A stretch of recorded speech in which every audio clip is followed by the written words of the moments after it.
raising children transmit culture? Anthropologists spend a lot of time thinking about culture and how it's passed on, right? So cultural transmission, or what we call enculturation, the passing of cultural information and ideas and understandings from one generation to another. One major way, the main way that this is passed on is through the family, right? Through child rearing practices or the raising of children. And when we look at people all over the world, of course, people are very different and have varying degrees of different cultural practices.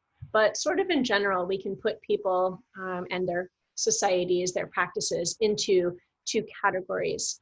And again, these categories are not necessarily set in stone or stable. They may be dynamic because people have their own agency, they have their own reasons for changing, right? But generally, if we're working with social science categories, these are two ways that we can classify different cultures around the world. One way is dependence training cultures. So dependence training cultures are often very communal. They're community-oriented, family-oriented, in which the family unit is really preferred over the individual unit. And by preferred, I mean that the decisions are generally made by the head of a household.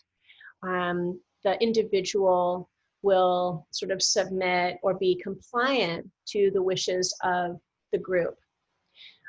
This is really common in extended families, or what they call in India, joint families. But the term extended families is a term that we use to talk about when multi-generations live together, right? In one household, maybe grandparents, their adult sons' wives, and their children all live together.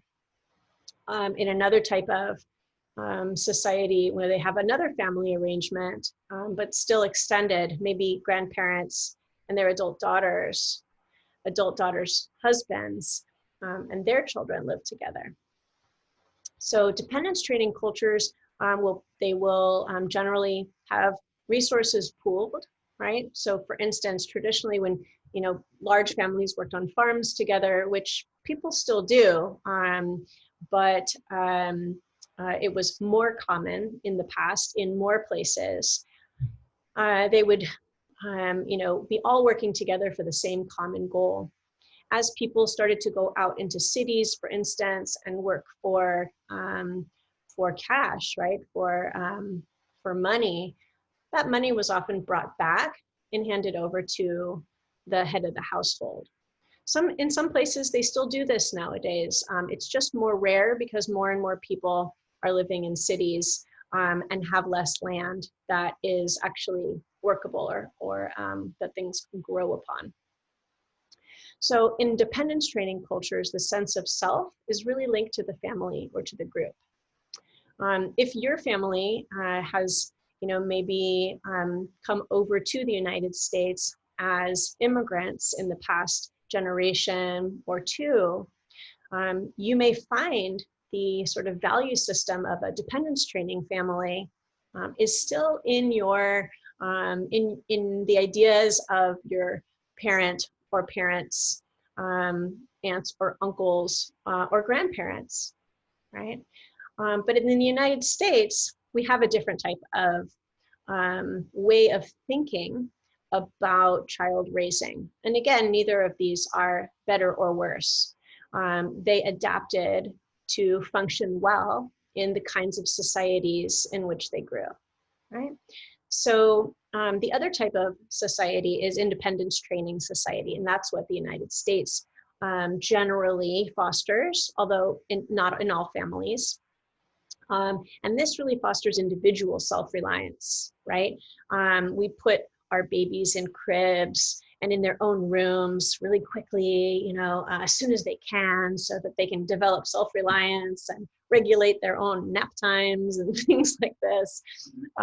We put them into ballet and soccer as soon as they can stand, because we want them to develop talents and skills and be competitive and shine over the other children. I mean, maybe we also want them to have friends and get them out of the house. But anyway, this is really common in cities, in nuclear family societies, in which you've got two generations living together, parent and children, or parents and children, or caretakers and children. And in independence training societies, we tend to see our children as actors who are shaping their own destiny, right? If they want to go and become, a dancer, we, will, not everyone will necessarily say, great, if they want you to be a pharmacist.